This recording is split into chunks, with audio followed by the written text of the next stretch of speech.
Welcome to the Arkansas Cattle Business Podcast, brought to you by the Arkansas Cattlemen's Association. Here, we dive into the heart of Arkansas's cattle industry, where legislation, education, advocacy, and development come together to support the hardworking cattle producers of the natural state. Whether you're in the pasture or on the road, this is your connection to the people, policies, and programs shaping the future of our industry.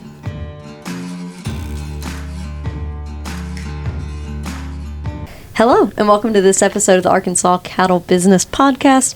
I am one of your hosts, Michelle Buffkin Horton. I'm your co-host, Norley Townsend. And words are hard. We're like 30 seconds in, and I've already feel like all day today we're like, pause, what?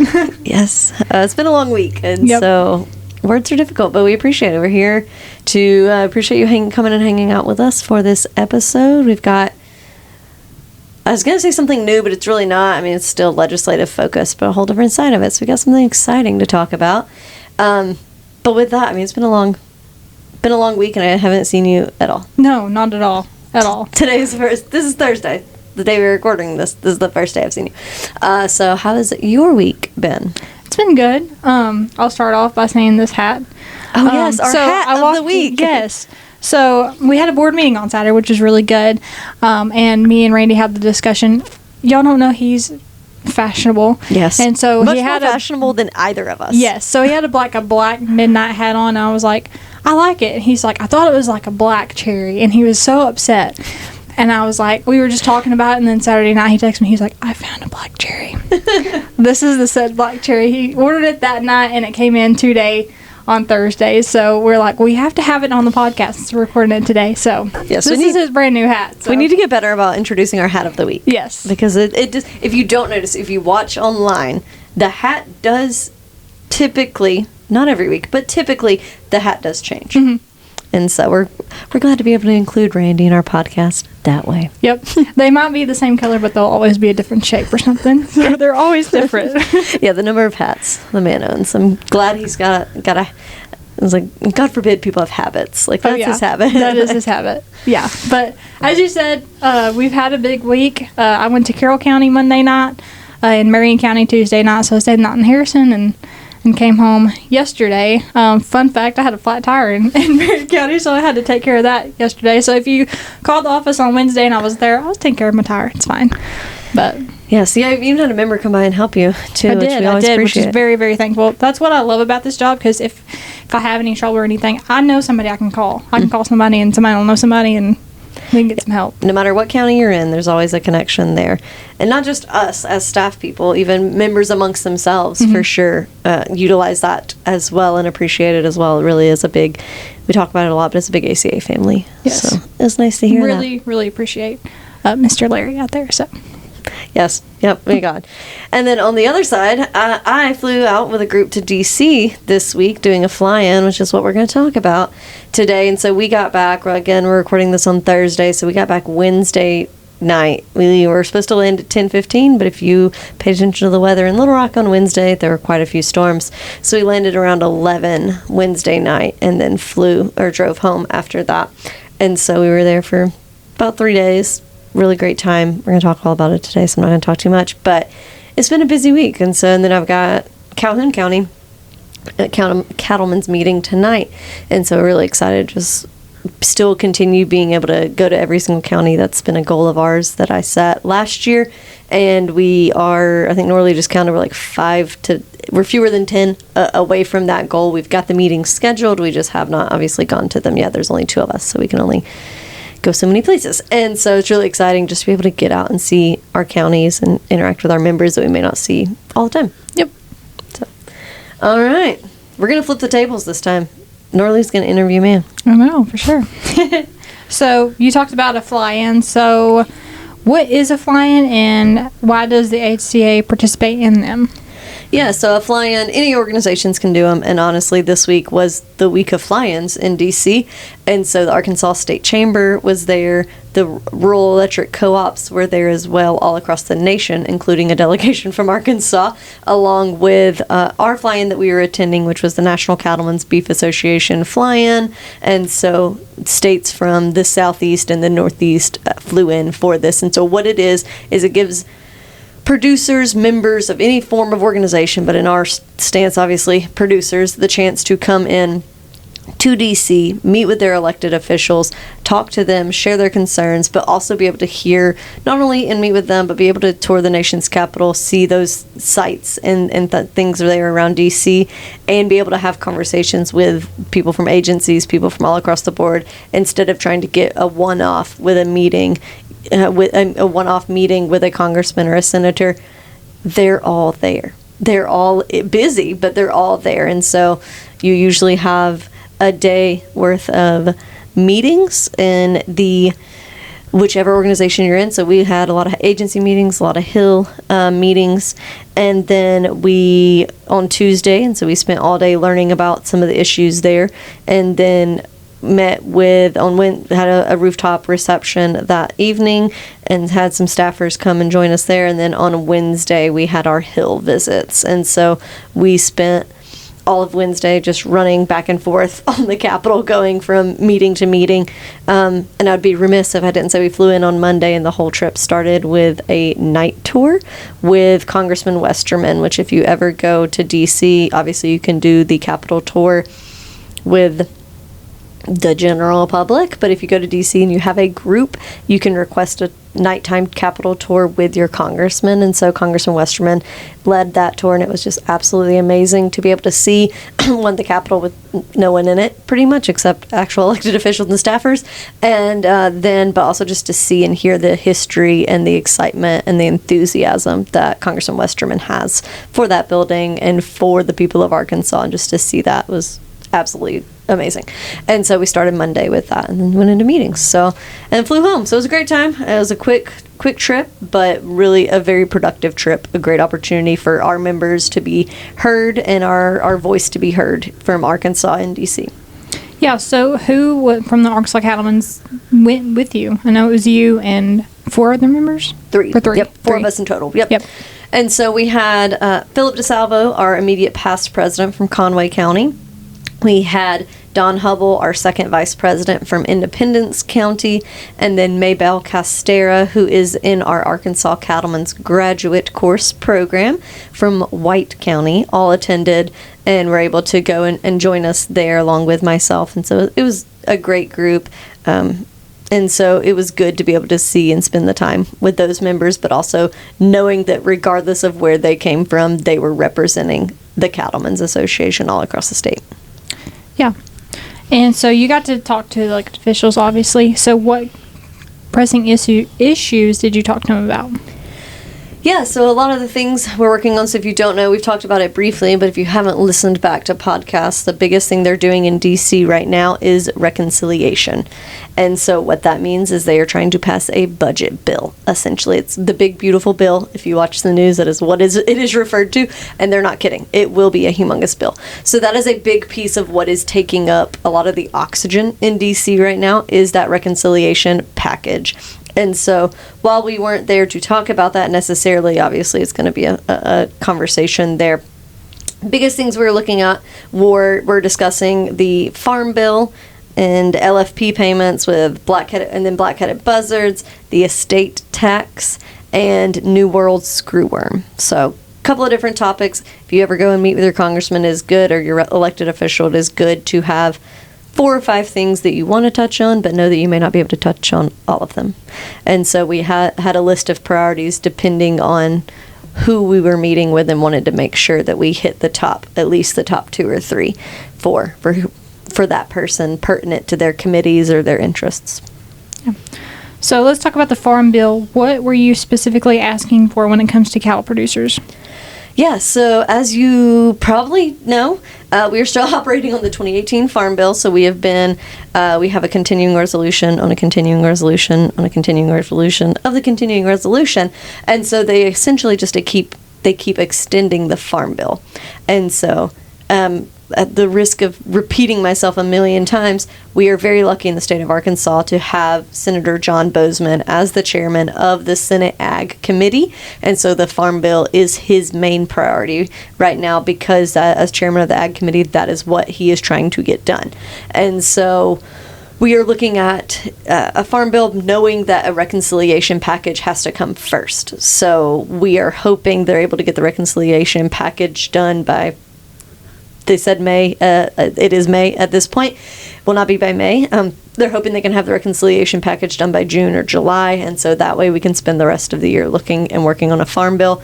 With that, we know a lot of the conservation programs within the state of Arkansas are available under that farm bill, and so we need to have funding available for those programs, whether that be EQIP or other NRCS programs. And so we want to keep fighting for those. But the biggest conversations we were having with Senator Bozeman's staff was surrounding the livestock forage program payments, so the LFP payments. We know that the LFP payment thresholds, as they are currently, are not necessarily, they're not as beneficial to producers as they could be. So currently you have to reach a D2 drought for 8 consecutive weeks. So 8 weeks in a row you have to be in a D2 drought. If it rains just a hair somewhere in the vicinity of your grid, you can go down to a D1. If you're at 7 weeks, you go down to a D1, you're no longer eligible for payment. And so what were the conversations we were having with Senator Bozeman's staff and Senator Bozeman himself was discussing how 65% of the state of Arkansas in 2024 was in a D2 drought, but was not eligible for payments from LFP. And so highlighting those facts and those figures with the senator and sharing our members' personal stories of how the drought in 2022 and 2024 for sure definitely affected us, especially in 24 without payments being available. And so hoping to see a little bit of leniency there on the thresholds. There's some changes coming from the thresholds.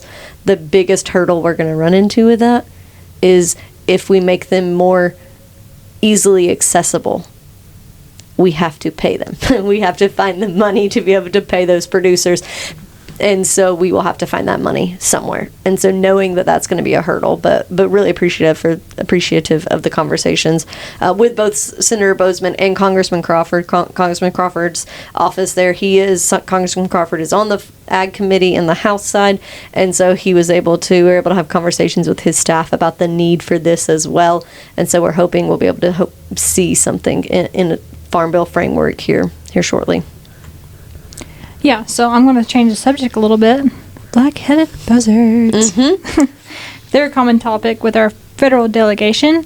What are we hoping to see out of these conversations?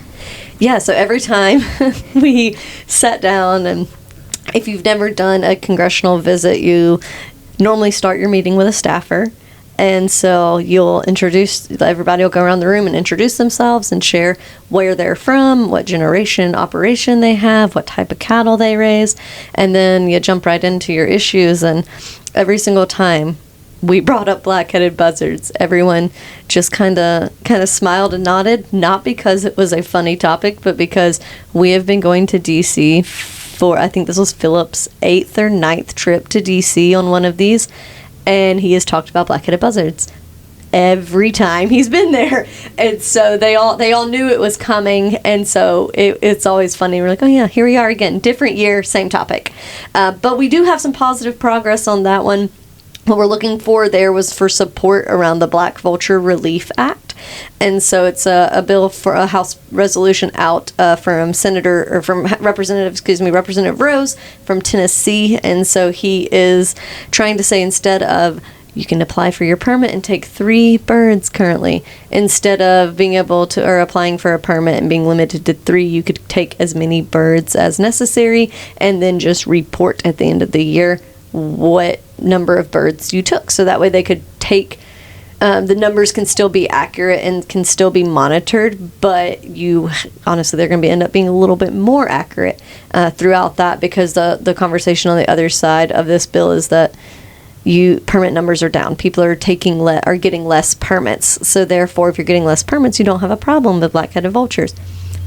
We know that is not the case. Our producers know that is not the case, and our federal delegation now knows that is not the case.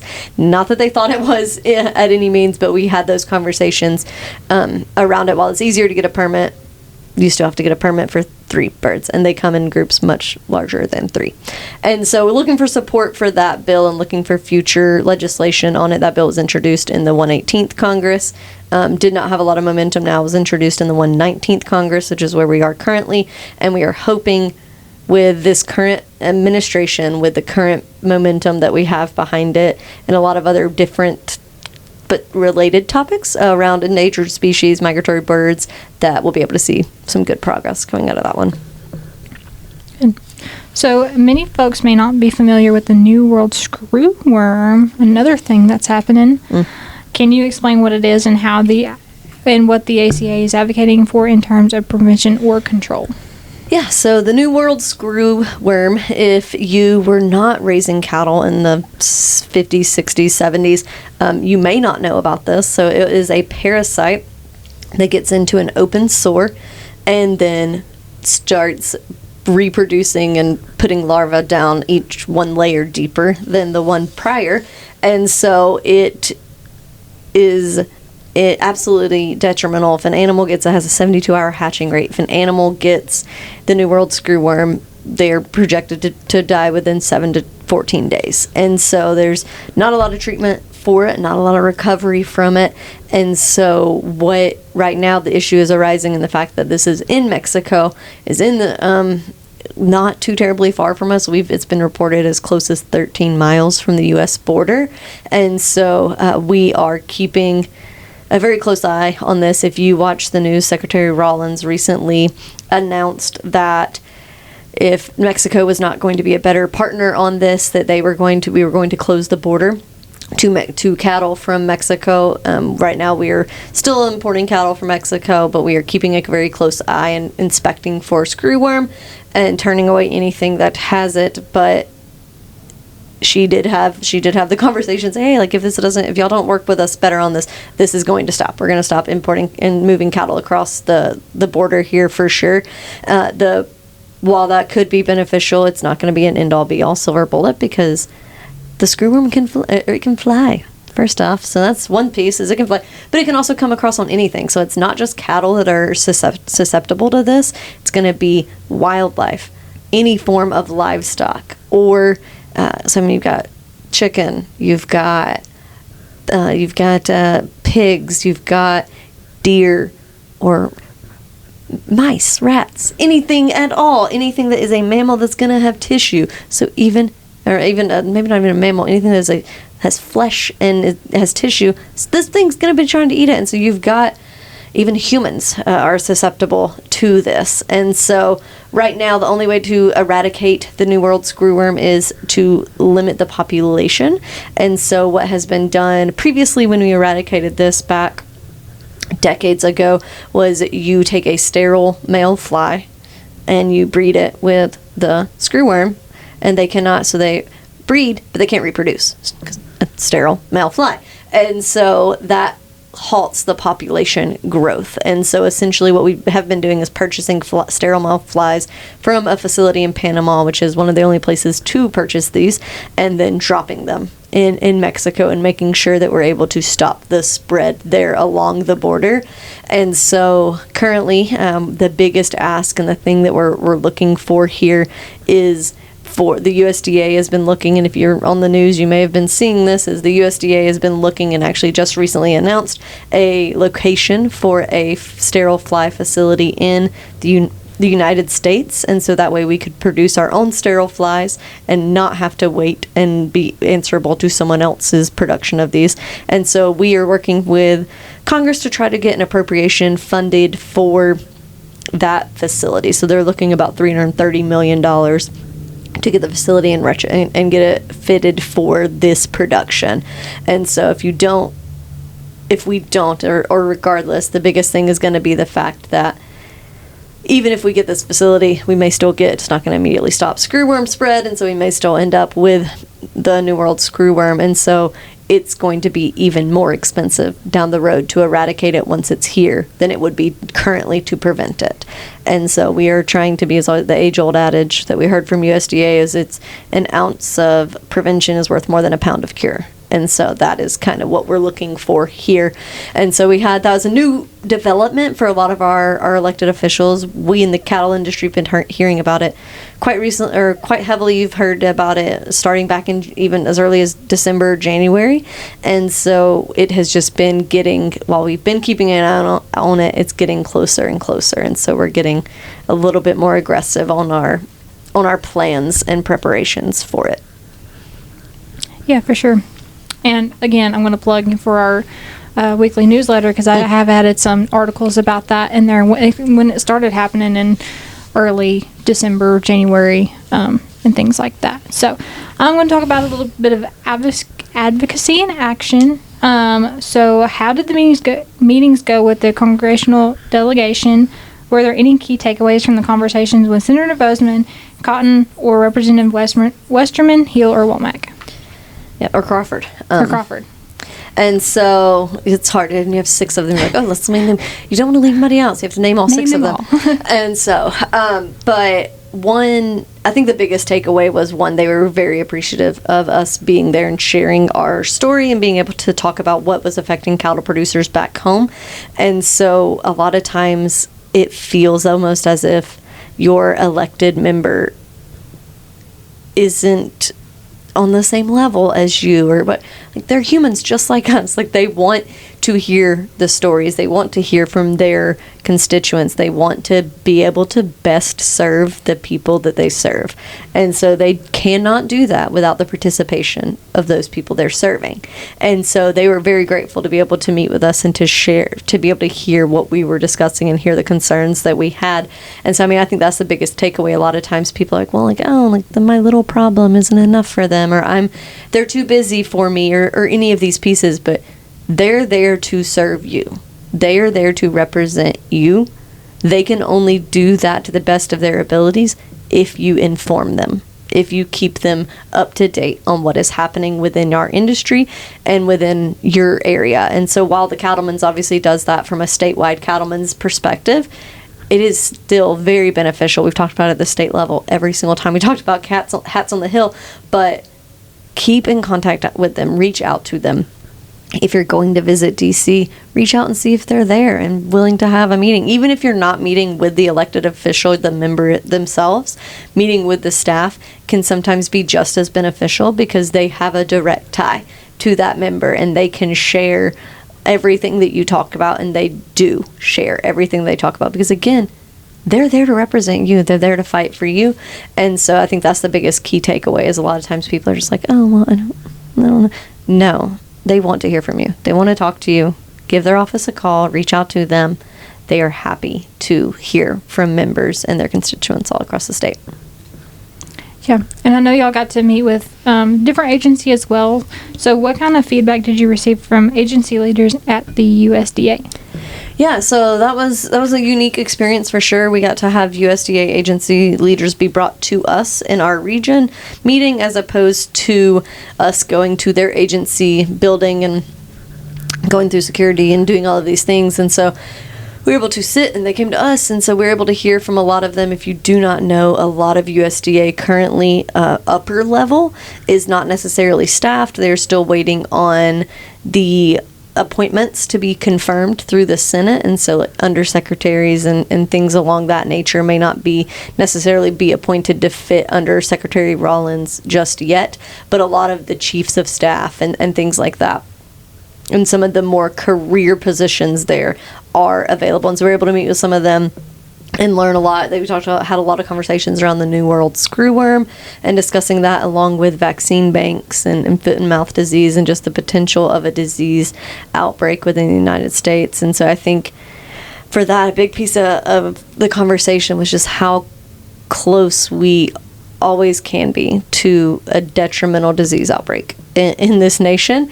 And while we never want to be there, we want to be very well prepared when it does come. We're also very grateful and very optimistic to see the leadership from Secretary Rollins. Obviously, like, she was not there herself. If you watch the news, she was in Texas this week. So she was not in DC. She has been out in the countryside quite a bit throughout her term so far, to be able to connect with the people that she is representing, the people she is serving. And so, but we were glad to be able to meet with some of her staff and be able to have those conversations about issues that have been plaguing the cattle industry for a very long time, and to see actually for the first time in a long time some positive feedback and some positive change and just some movement there within the USDA. And so it's very exciting, hopefully, and cautiously optimistic to see some changes and improvements coming down the pipe there for cattle producers and for producers of all kinds, and grateful to have somebody at the table that truly understands agriculture and is willing to have the hard conversations and with us and with this current administration and with all producers and other companies there. It's not just it doesn't feel like it feels like we're all at the table together. So yeah. And I might go off script here. That's fine. For a second.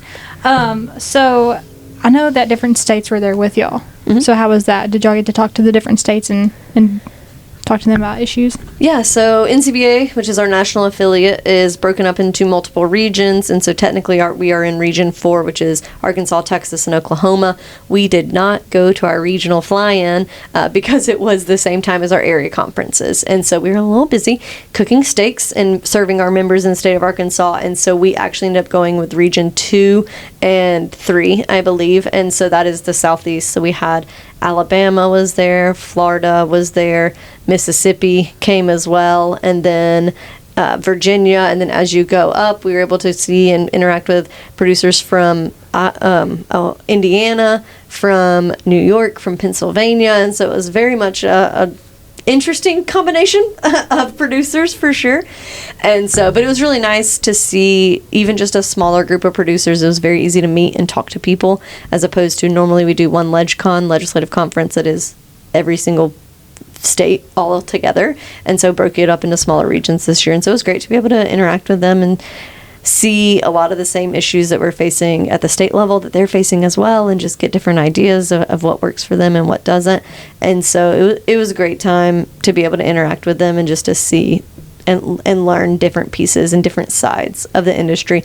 I'll tell you, the raised cattle in Pennsylvania, a lot different than here. And so it's very unique to be able to see it, because even I feel like when we go to other national events, we don't necessarily have the time to connect with other members or other producers one-on-one.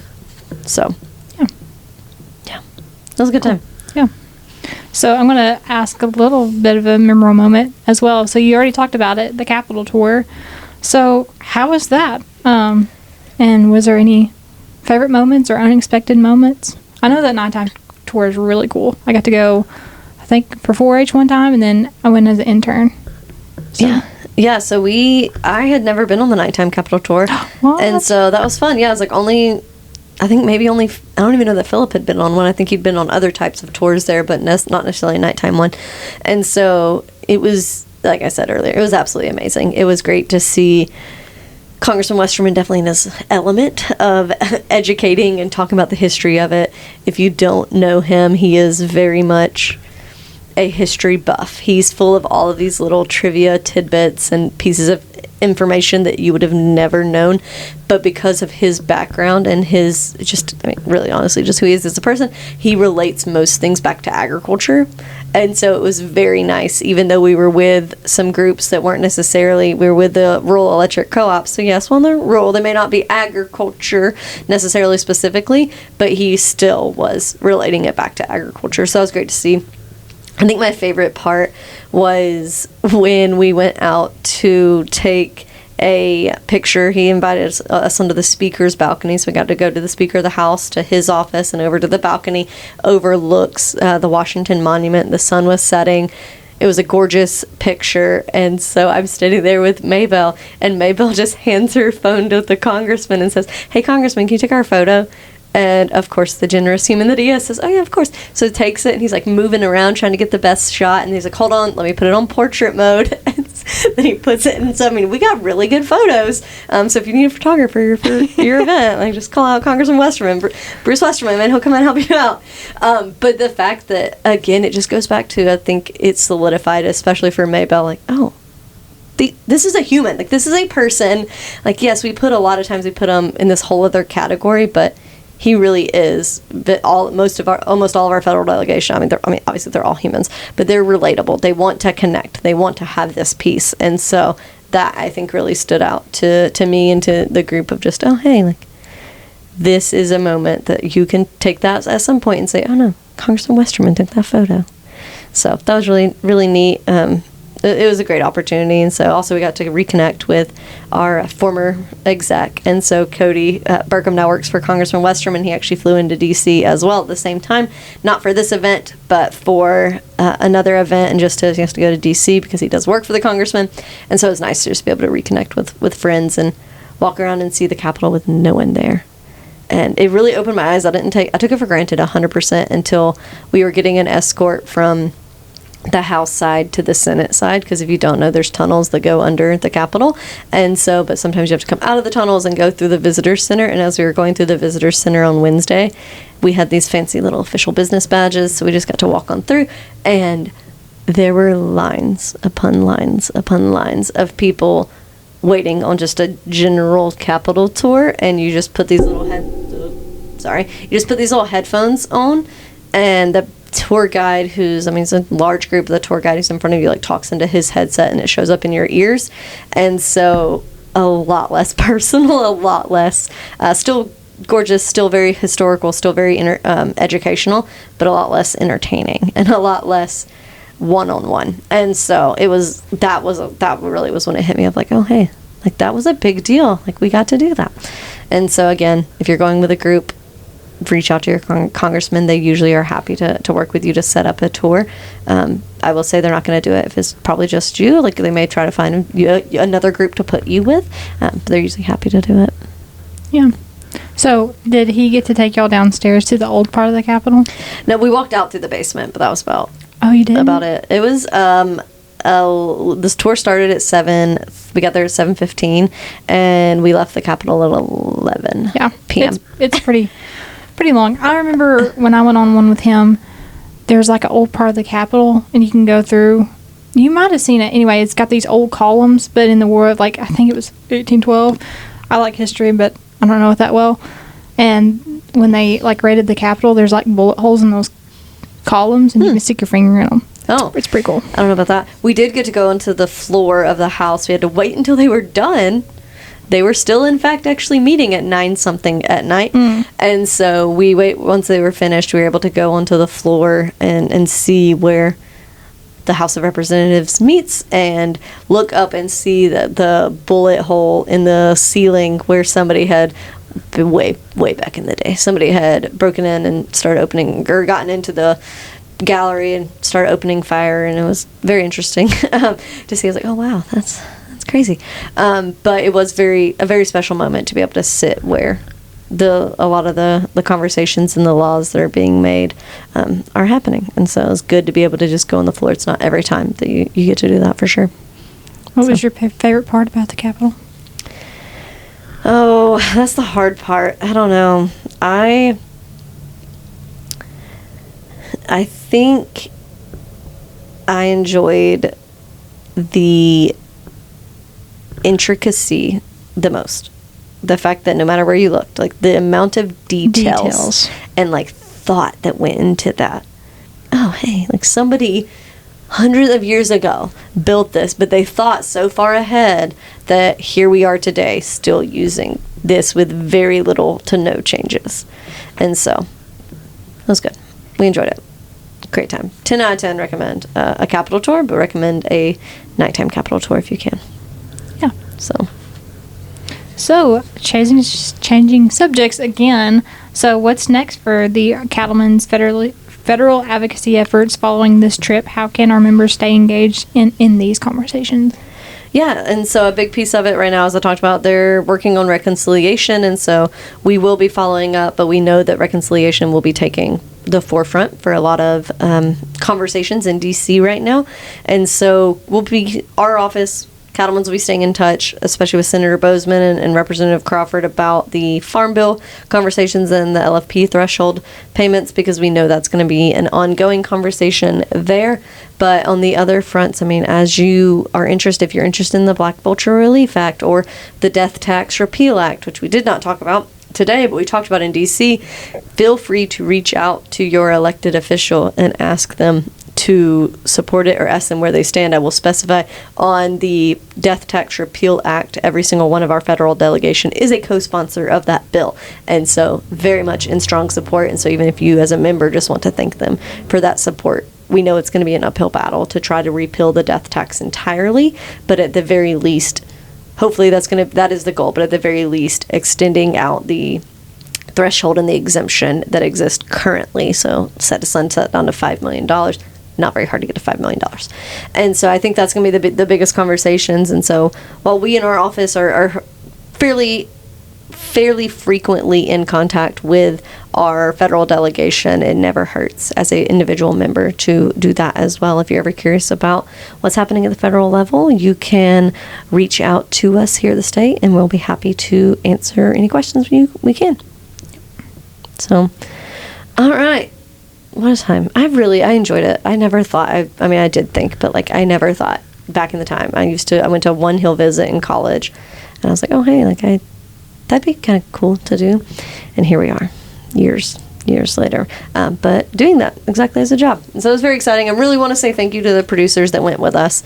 I know even though it's only 3 days, it's a very busy time to walk away from your operation. And so we're really grateful for y'all being willing to be the voices of the cattlemen's that were there in DC. If you're interested in the future on going to a trip like that, please reach out to us. We'll be happy to work with you and let you know about the next one that we have coming up. So speaking of coming up, we need to talk a little bit about scholarships, because I feel like we haven't a lot, and we have scholarships available. So will you tell us about, you don't have to give us the names of every single one, but give us a brief overview of scholarships, where they stand, what we have, where the application is. Yeah. So along with some counties have scholarships, we have scholarships as well. They are all online this year. So if you sent in some in the mail, you'll have to refill those. They're all online. There's Arkansas Cattlemen's Foundation scholarships, Cattle Women scholarships. There's a Farm Credit scholarship. Mm-hmm. There's our scholarships. Yeah, there's an Adam McClung Memorial Scholarship. Mm-hmm. Yeah, I think there ends up being 3 applications, but for 6 to 7 scholarships. Yeah, so. Quite a few, and they're roughly $1,000 to $2,000. Most of those are due June the 1st, and I think there's a couple of them due July 1st. Yep. So early this summer, but it's coming up in a month. So yes, we're only a month away from some of that, the deadlines for those, and so make sure you go online and apply. They do have the eligibility within those applications, along with it is on the scholarship page on the website, and so you can look and see what you need to have to be eligible for those scholarships. So I encourage you, if you have a young person, or if you are a young person in college, go ahead and fill out those scholarships and apply for them. We'll have our scholarship committee go through them as soon as the deadline ends, and we'll be able to award those at convention this year. Yep. So. And if you do get a scholarship, you are recognized at our banquet at convention. Yep. Yeah, and we'd love to have you there. We love being able to support the next generation of cattle producers, and so we're grateful for our partners that work with us on those scholarships to be able to make that even more impactful.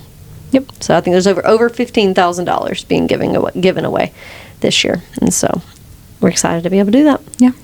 So again, on our website, arbeef.org/awards and scholarships, you can also just Google Arkansas Cattlemen's scholarships, and it'll come up for you. Pretty easy. All right, where do they need to go? What do they need to do? As always, subscribe to us, like us on YouTube, Spotify, Apple Music, Amazon Music, and iHeartRadio, anywhere. Follow us on Instagram and Facebook, and always subscribe to our newsletter to keep up with national news and what's going on here at the office. So, all right, thanks for tuning in. We appreciate it. Yeah, thanks for listening.